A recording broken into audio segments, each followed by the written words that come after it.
afternoon, Hawk Nation. It is a victory Monday for your Rockwall Heath Hawks. A very, very exciting game on Friday night, 28-27, going in the favor of Rockwall Heath. Of course, Rockwall Heath's only lead was when the clock hit 0. Welcome into the Rockwall Sportscenter Heath Hawk Update. Chris Curtis here, joined by the voice of your Heath Hawks, Steve Deere. And Steve, I mentioned on the Rockwall side of things, I'll mention it here, a little more happier on this side, of course. Heath Strong came to play and walked away with the victory. I don't know if they walked away. It was an 8-yard. I don't even know where to begin this game. I'm still overwhelmed. It went from down 14 to a 4th and 13 to one play to win the game. And you had to get the field goal, too.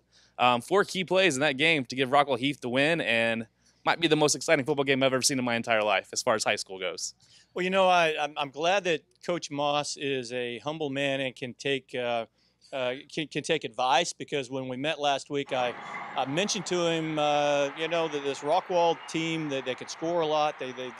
So what you need to do is plan out the game so that you score with no time left. You don't leave them any time. And you know, just for that to heart. Yeah, just for a little bit of flourish, you know, why don't you just win by 1 point just to make it really exciting? He really took it, and that was game plan, and they operated it to perfection. I texted him too. I said, I didn't know you could jump that high after they won that game. The field goal after that touchdown, he got some hops. He was pretty impressed with that. Let's start with the comeback. Obviously, most of the stadium, myself included, thought Rockwall was going to win this one pretty handily. And then it was that big flea flicker that kind of changed the momentum of the game as Mr. Tanner McAllister, who is Mr. Football right now, picked that one off. Rockwall Heath went down and scored. They were able to get the ball back after a missed field goal, and the big play of the game that you and I talked about was that 4th and 13 that had to be accurately perfect, and it was accurately perfect from Cody to Sally. So talk about that 4th and 13 play and how much that meant to this team. Well, let's back up a little bit on the flea flicker. Tanner, I believe, picked one off earlier in the game. It was Kendall Jimerson that picked off the flea flicker and returned it to midfield and set him up for, I believe it was the score that brought Heath within 6 at that point. The 4th and 13. Okay, here we were talking about this a lot. Garrett struggled a little bit through the first 2 or 3 quarters. He was showing obvious rust from being out for several games. And, you know, honestly, coming into this year, we had heard what a great arm he is, how accurate he was, his athleticism. We hadn't been able to see that too much because he's been injured. When they needed it the most, the Garrett Cody that we had all been looking forward to all year showed up, and that was on that final drive. And he threw some lasers. That 4th and 12 conversion, 4th and 13, great catch by Jackson Sally on the sideline there, kept his feet in, went out of bounds, stopped the clock. He could not have scripted it any more perfect than that. And then Garrett, you know, he took him on down, and we all know the end of the story. But that's the Garrett Cody that we've been looking for all year, and what we really hope we see going forward, because Hawks are going to need that to really make a long, you know, push towards the end of district and then run in the playoffs. And of course, this is really only his second game that he's played a full game of in the force. So great to see him kind of make that precision pass, and man, it had to be absolutely perfect for that to work, because that coverage was pretty good on the other side as well. So Rockwall Heath does pick up the victory, 28-27, one of the most thrilling football games in the state of Texas so far this year. And of course, we all know the script from last year in 2016. Wasn't as exciting of a win, but it was a win, and we look forward to the Rockwall Heath's next game against North Mesquite. Same script this year. That's when it all kind of fell apart for Rockwall Heath last year. Same story this year. You got North Mesquite coming up. What's it going to take to kind of keep this mojo going? Of course, you have the bye week next week to get a big win this week to go 3-0 in district.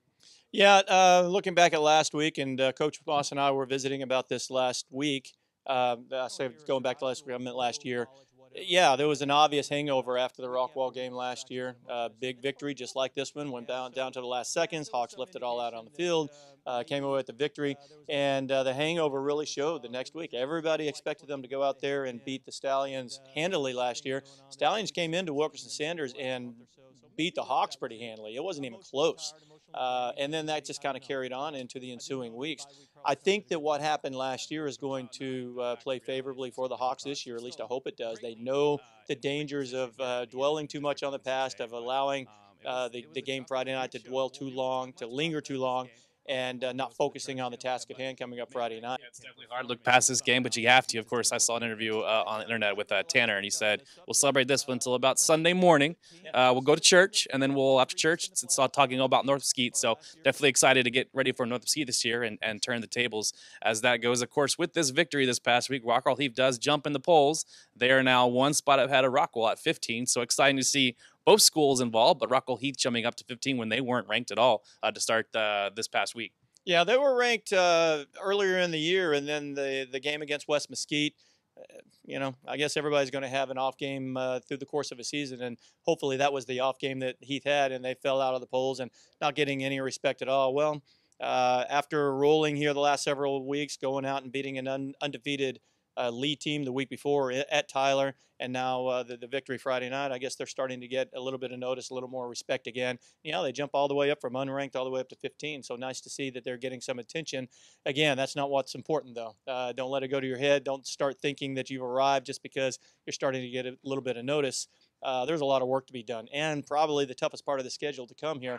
We're halfway through the schedule. Looking down the line, we got John Tyler, we got Longview, we got Horn, we got some tough games coming up here, and the team better be focused and don't look at your clippings, don't feel the pats on the back too much, focus on the task ahead, and that is a very difficult second half of district. They've got it all ahead of them. They're sitting very pretty right now. If they can get this victory Friday night, go 3-0 in district, they'll be sitting very nicely for a playoff spot, but a lot of work yet to be done. The only two unbeatens remaining in 11-6A. Of course, the district we all thought it was going to be every man for himself. Essentially, it's going to be a lot of beating up going on. But, of course, Rockwall Heath stands tough right now at 2-0, along with Mesquite Horn, a big surprise. And if you remember correctly, who did I say were the two dark horses of this district? Mesquite Horn, Rockwall Heath. So here we are, 2-0. Exciting, though, obviously, this week. First thing is first. It's North Mesquite before that bye week. Go get that win this week. And like you said, you're sitting very pretty for a playoff spot here come soon. Hey, I do have a question. The shirt that I'm wearing is the one that I loaned Billy for his Hawk update. It's not all stretched out and too big for me now, so I assume he's a leg guy.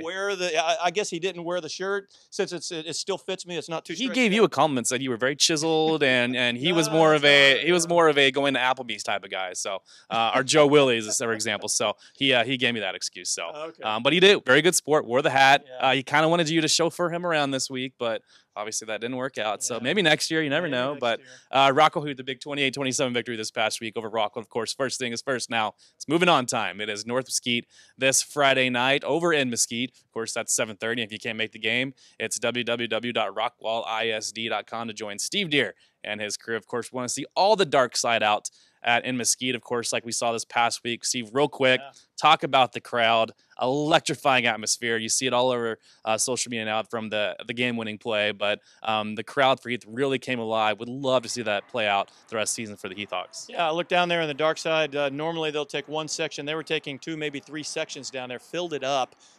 Great crowd came out and supported the Hawks. The players feed off of that. Fortunately, for Heath, the dark side, the students were right there where the final play happened. My daughter's right in the middle of them, Emily, and she came home thinking, well, it happened right in front of us. It was so crazy. Everybody was going so nuts. The players feel that. They hear that. They feed off of that. So just want to encourage everybody to keep coming out. Got a good team on a roll here, and certainly worthy of your support. So keep coming out and supporting them. Emily had a voice after that game, because I know I didn't. I wasn't even calling the game. I had less of a voice than she did, to be honest with you, and I was yelling up in the booth. So, yeah, it took me a couple of days to recover from that. Stephen, also another thing about this game, Tanner McAllister obviously is getting noticed across the nation. Of course, he is going to Arkansas next year. He's committed to there. But I kind of want to pick your brain here a little bit as far as the best Heath Hawks to ever go through this program. Of course, you think of Kendall as that #1 seed. Number 2, 3, 4, 5 could be anywhere from Jordan Hoy to Trevor Elbert to Deshaun Elliott. That class was also really good. A lot of other great athletes to fall through this program. Where does Tanner rank as far as best Heath Hawks ever, in your opinion? Well, yeah, Kendall's going to be #1, I believe. There's only been one, to my knowledge, one parade All-American in the history of Rockwall ISD, and that's Kendall Lawrence. And he was just amazing. That was really the first full year that I really focused on following the Hawks, and it was amazing to see that guy run the ball. It was just astounding. And he'll be #1. It's amazing how many names you just mentioned that have been through just in the last couple of years. Yep. You know, Jordan and, the rest of them, Deshaun Elliott and those guys.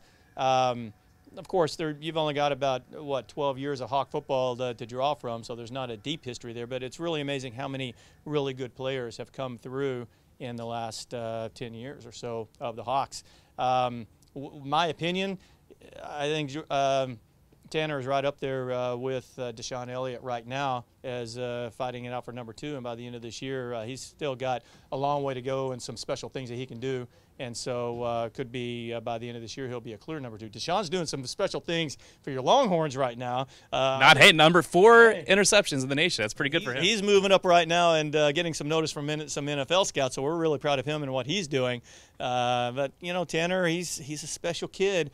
You don't see this kind of kid, this kind of person, both athletically, academically, just the kind of person he is. He's a real special kid, and I think he's got a shot by the end of this year of being, way up there on the list. I think if he gets a few playoff wins under his belt, I think he solidifies himself as the number 2 spot here in Heath Hawks history. So it's always exciting to hear about that. Absolutely. But okay, this Friday, it's www.rockwallist.com. Of course, it's Rockwall Heath looking for their first 3-0 start in district in a long time. We're very excited they can do that this Friday night. Of course, we'll see you there in Mesquite. Don't forget, go Heath Hawks. Have a great week, everybody. We'll see you 2 weeks from now for our Sportscenter update. Have a great one, everybody.